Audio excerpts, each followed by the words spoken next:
salam sejahtera bagi kita semua. Saya Arsul Ramadhani, NBI 1212200095.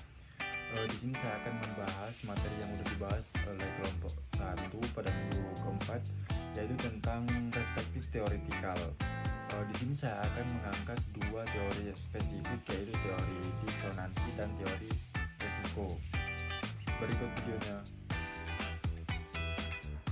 Teori disonansi kognitif pada dasarnya menjelaskan ketidaknyamanan psikologis yang dirasakan seseorang ketika terdapat ketidaksesuaian antara pikiran, perasaan, dan tindakannya.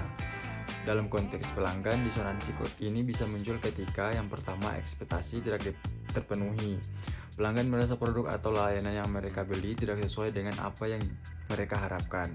Yang kedua adalah keputusan pembelian yang sulit. Pelanggan ragu-ragu antara beberapa pilihan dan merasa tidak yakin dengan keputusan yang telah diambil. Yang ketiga adalah informasi yang bertentangan. Pelanggan menerima informasi yang bertentangan dengan pengalaman mereka atau dengan informasi yang mereka peroleh sebelumnya.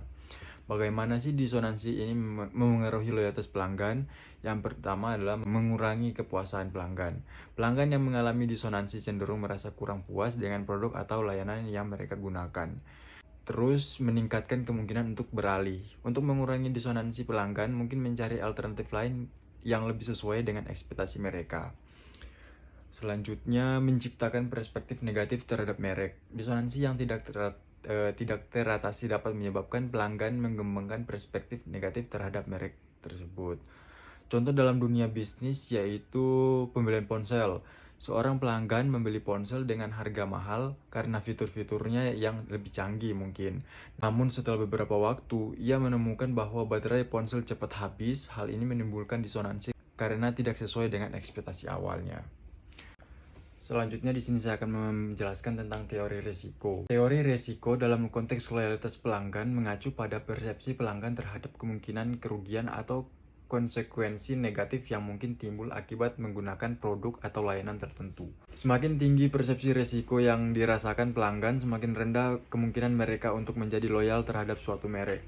Berikut beberapa jenis resiko yang dirasakan pelanggan. Yang pertama, resiko finansial, resiko kinerja, resiko psikologis, resiko fisik, resiko sosial, dan mungkin resiko waktu.